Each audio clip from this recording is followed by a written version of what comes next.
आकाश, बस भाई, इस साल तो कुछ बड़ा करना है।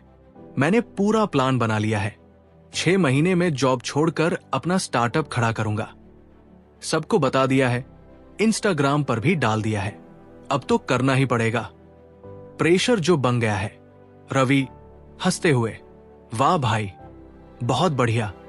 मतलब अब पीछे हटने का सवाल ही नहीं। आकाश, बिल्कुल। देख, मैंने सोचा जब सबको बता दूंगा ना, तो खुद पर एक जिम्मेदारी आ जाएगी। लोग पूछेंगे, क्या हुआ तेरे स्टार्टअप का? तो काम करने का प्रेशर रहेगा। रवि थोड़ा सोचते हुए, सुनने में तो सही लगता है। आखिर जवाबदेही बन जाती है। लेकिन भाई, ये सोशल प्रेशर कभी कभी मदद से ज्यादा बोझ नहीं बन जाता? आकाश धीरे से, क्या मतलब? रवि, मतलब ये कि शुरू में तो मोटिवेशन मिलता है, पर जब चीजें प्लान के हिसाब से नहीं चलती, तब वही लोग जिनसे प्रेशर लेने की उम्मीद थी, वही सवाल करने लगते हैं।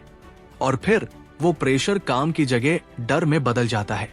आकाश धीरे से मुस्कुराते हुए, सही कह रहा है तू। थ्योरी तो सुनने में 100% सही लगती है, लेकिन असल में शायद उतनी आसान नहीं होती। पर यहीं पर विवेक जैसे लोग एक सवाल उठाते हैं, अगर ये इतना ही कारगर फॉर्मूला है, तो दुनिया में हर दूसरा इंसान सफल क्यों नहीं है? क्यों ज्यादातर बड़े बड़े लक्ष्य नए साल के रेजोल्यूशन की तरह जनवरी के तीसरे हफ्ते में ही दम तोड़ देते हैं? क्या हो अगर मैं आपसे कहूं कि जिसे आप मोटिवेशन समझ रहे हैं, असल में वो सफलता के रास्ते का सबसे बड़ा धोखा है। एक ऐसा मनोवैज्ञानिक जाल जिसमें हम सब रोज फंसते हैं। अगर आप इस सोच से जुड़ पा रहे हैं और वीडियो अब तक अच्छा लग रहा है, तो एक छोटा सा काम कीजिए, लाइक बटन दबाइए, शेयर कीजिए अपने किसी ऐसे दोस्त के साथ जो भी मोटिवेशन के इस जाल में फंसा हो, और चैनल को सब्सक्राइब कीजिए ताकि ऐसे ही गहरे साइकोलॉजिकल इनसाइट्स आप तक पहुंचते रहें।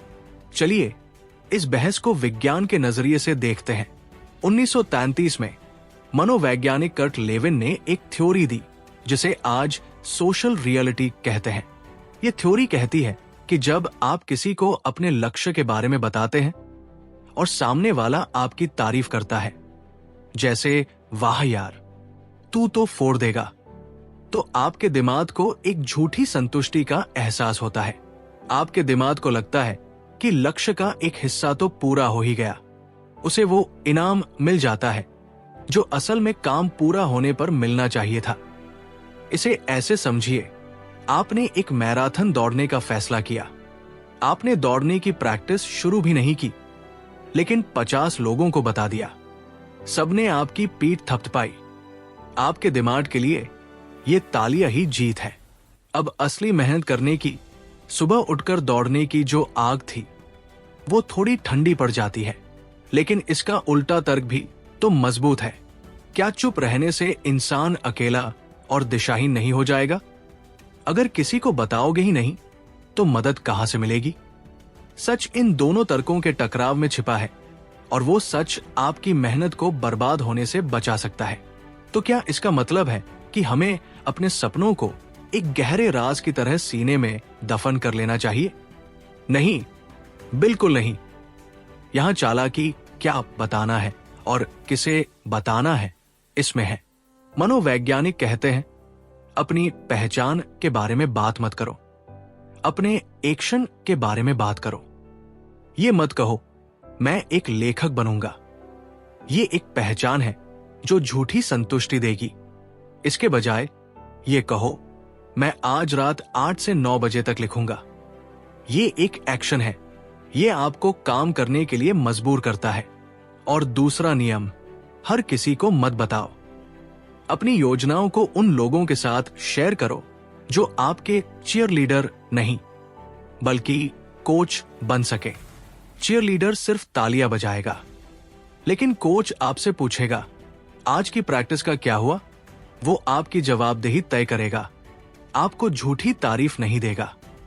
जब आप बाहरी शोर से कट जाते हैं, जब आप लोगों की तारीफ और आलोचना की परवाह करना बंद कर देते हैं, तो एक जादू होता है।